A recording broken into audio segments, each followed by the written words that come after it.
네, 세계 증시 소식을 빠르게 새벽 배송해드리는 글로벌 증시 시간입니다. 연합인포맥스 임하람 뉴욕 특파원과 함께합니다. 안녕하십니까? 네, 안녕하세요. 네, 간밤에 뉴욕 증시 큰 폭으로 하락한 것 같은데요. 관련 소식 전해주시죠. 네, 간밤 뉴욕 시간으로 10월의 마지막 거래일이 끝났는데요. 뉴욕 증시 3대 지수는 일제히 큰 폭으로 하락 마감을 했습니다. 오늘 다우지수가 전거래일 대비 0.9% 하락했고요. S&P 500 지수와 나스닥 지수는 낙폭이 훨씬 컸습니다. S&P 500 지수는 전거래일 대비 1.86% 하락, 그리고 나스닥 지수는 전거래일 대비 2.76%나 급락하는 흐름을 보였습니다.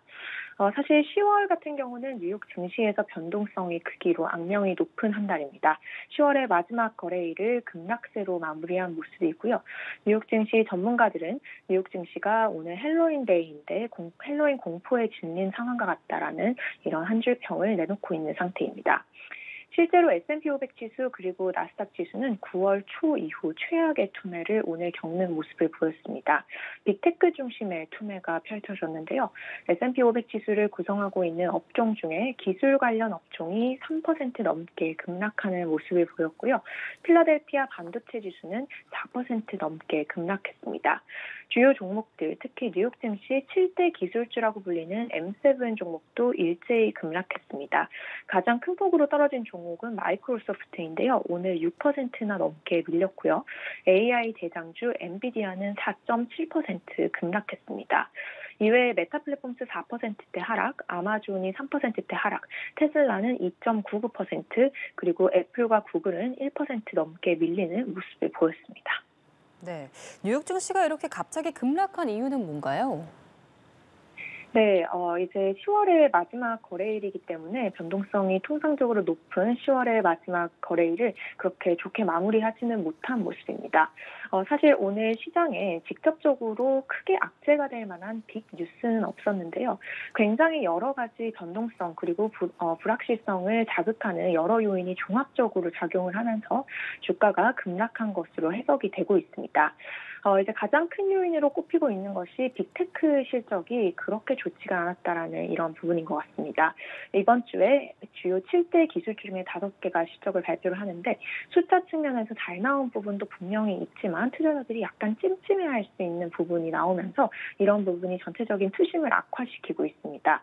예를 들어서 어제 실적을 발표했던 마이크로소프트 같은 경우는 수치 측면에서는 모두 시장 예상치를 상회를 했지만 향후 클라우드 부분 성장 전망이 그렇게는 좋지 않다는 이런 부분이 좀 이제 투자자 측 발목을 붙잡고 있는 상황이고요. 메타 플랫폼스 같은 경우도 실적 순이익과 매출 같은 경우는 괜찮았지만 일일 사용자가 생각보다는 좀 부진했다. 이런 점들이 좀 전체적인 투자 심리를 안 좋게 만들고 있습니다.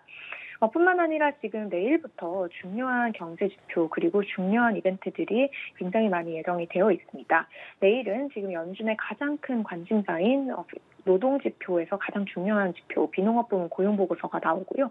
또 바로 다음 주 화요일 대선이 있습니다.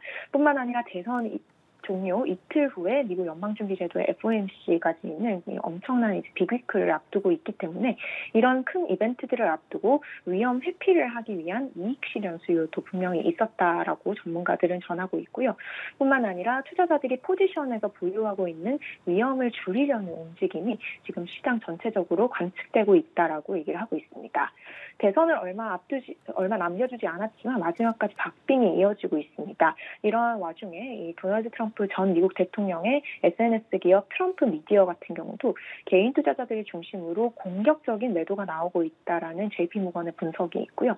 전체적으로 봤을 때 여러 가지 빅 이벤트를 앞두고 시장 심리가 굉장히 취약한 상태가 이어지고 있다라고 볼 수 있을 것 같습니다. 오늘 월가의 공포지수로 불리는 빅스 지수는 전거래일 대비 13% 이상 급등했습니다. 23선을 나타내고 있고요. 이 공포가 덮친 시장의 심리를 그대로 드러내는 부분입니다. 네, 지금 빅테크 실적도 투자 심리를 개선시키지 못했는데요. 계속 이어지는 실적 관련 소식도 함께 전해주시죠. 네, 빅테크 기업들 실적이 계속 발표가 되고 있는데요. 언뜻 보기에 매출이라든지 이 순익 쪽의 숫자가 괜찮더라도 세부 내용이 안 좋으면 투자자들이 실망을 하는 이런 흐름이 펼쳐지고 있습니다.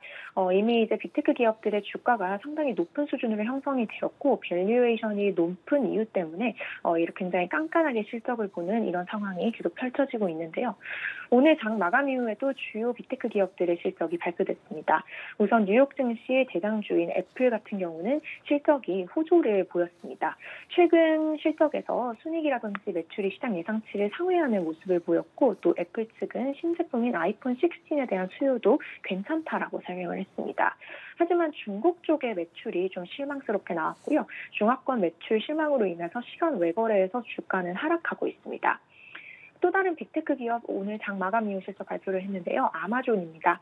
아마존 같은 경우는 실적 수치, 순이익이라든지 매출 모두 시장 예상치를 다소 큰 폭으로 상회하는 모습을 보였고 또 클라우드 부문 사업인 AWS 쪽의 성적이 상당히 좋았다라고 지금 발표가 됐습니다.